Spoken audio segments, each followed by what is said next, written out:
Ang kwento ni Shaina Magdayaw at Piolo Pascual ay tungkol sa pag-ibig, mga sakripisyo at hindi inaasang pagsubok. Matagal lang nasa mata ng publiko ang kanilang relasyon, ngunit kumakailan lamang isang malupit na katotohanan ang lumabas. Sa matapang na pag-amin, ibinunyag ni Shaina Magdayaw ang dahilan kung bakit natuloy ang plano nilang idaos ang kasal ni Piolo Pascual, at ang dahilan ay may kinalaman sa isang lihim na hindi pa nabubunyag. Sa isang nakakaiyak na panayam, ibinunyag ni Shaina na sa kabila ng kanyang mga taon na pag-iibigan, na pagtanto niya na hindi kayang itago ni Piolo Pascual ang malaking bahagi ng kanyang buhay.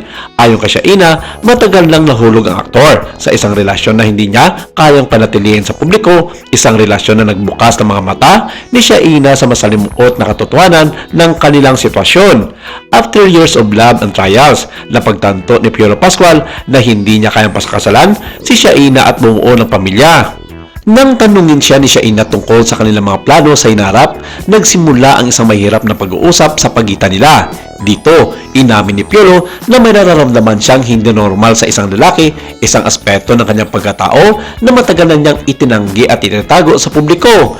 Ito ang dahilan kung bakit hindi niya na ipagpatuloy ang kanilang relasyon sa romantikong paraan. Ayon kay Shaina, "I love him, but I have to accept the truth. I can't force him to change. He wants to be true to himself." Kahit nasaktan, ipinakita ni Shaina ang pagmamalasakit kay Piolo.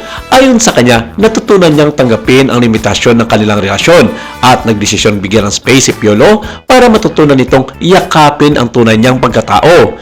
Ang pagiging nasa isang relasyon na puno ng sekreto ay isang malaking hamon. Sa mata ng publiko, si Piolo Pascual ay nakita bilang isang heartthrob at simbolo ng katatagan at perpektong imahe.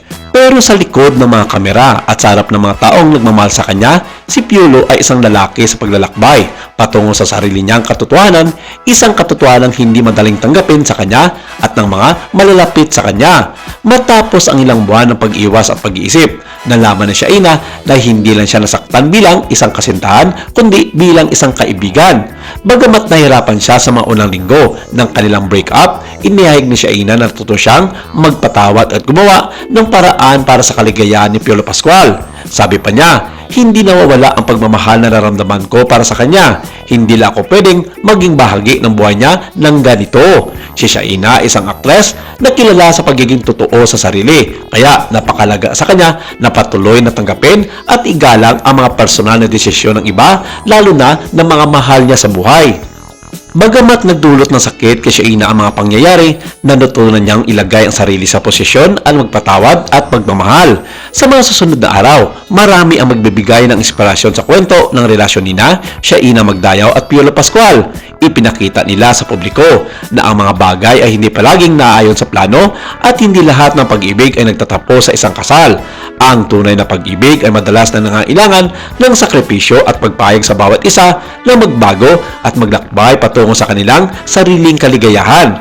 Habang tinatahak ni Piolo Pascual ang masalimuot na landas tungo sa sarili niyang katotohanan, malaki ang pag-asa na patuloy siyang suportahan ng mga taong nakapaligid sa kanya. Hindi lang bilang artista, kundi bilang isang taong may lakas ng loob na harapin ang kanyang tunay na pagkatao.